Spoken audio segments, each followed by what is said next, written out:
Alett. Yep. Alett is a transracial. Welcome back.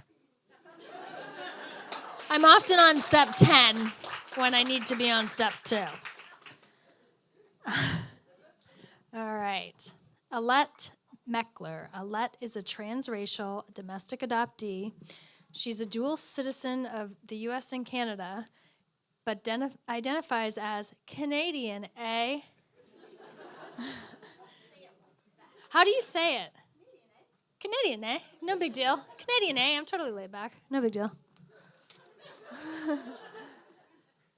And Alett met her biological mother as well as 4 half-siblings in 2017. Real Life Reunion is not an after-school special, but she is grateful to have a close relationship with a half-sister and brother.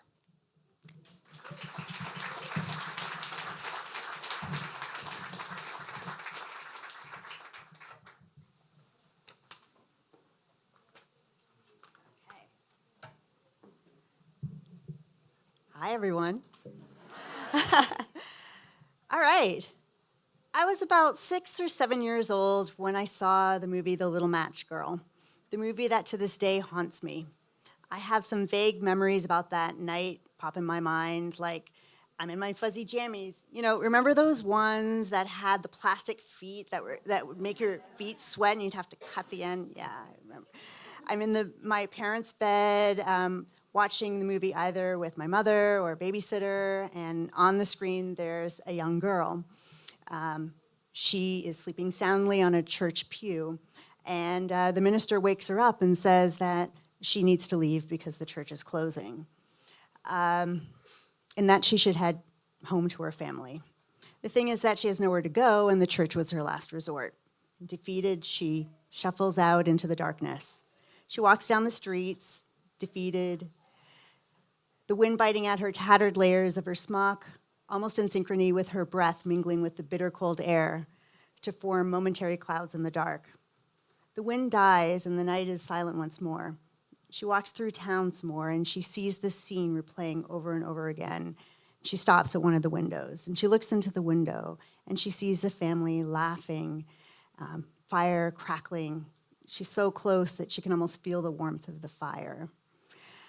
She presses up against the glass, trying to smell the roast, trying to feel warmth. She's so close enough that maybe she can be part of that family. Maybe she can be warmed by their love for each other.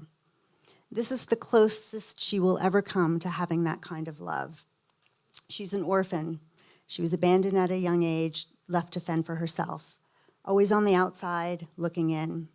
She shakes off the sadness, continues to find shelter from the wind. She takes cover in a nearby stairwell. Her hands fumble in her pockets, and she finds the matchbook. She's been trying to sell matches, but no one wants to buy them. They're all inside.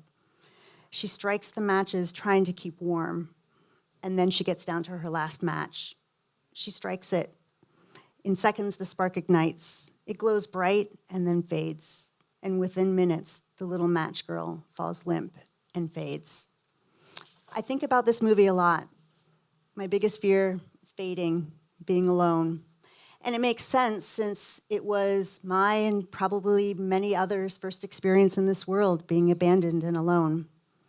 And to an extent, I've been able to protect myself from this outcome.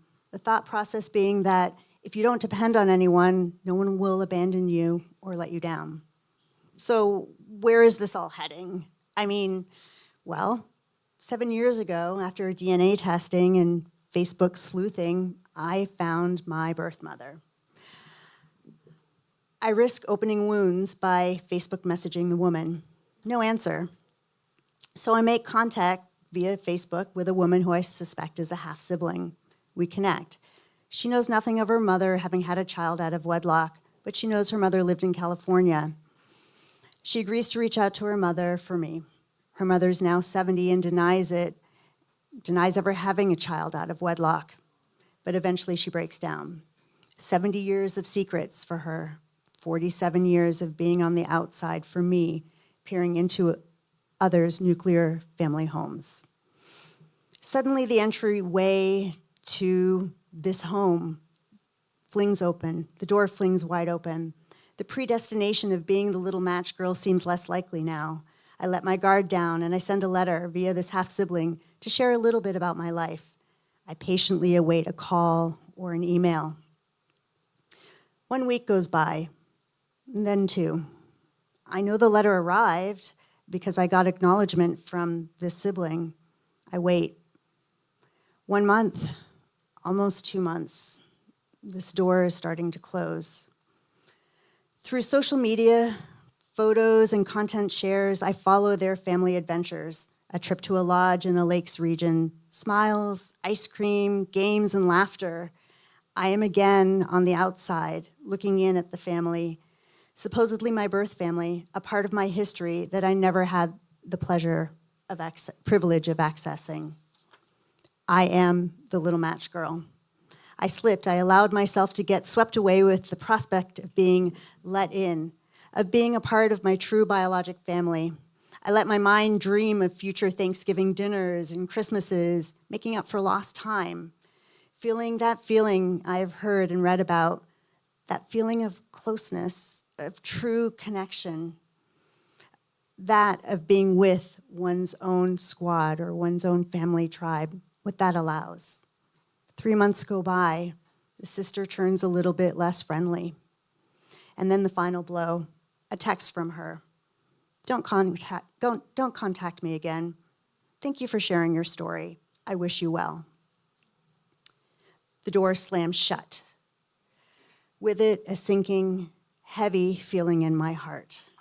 The little orphan girl turned little adopted girl, turned little match girl. My struck match, hope and dreams of a shared biologic connection with family, burns bright for a short while, only to falter, flicker, then fade into darkness, just like the little matched girl.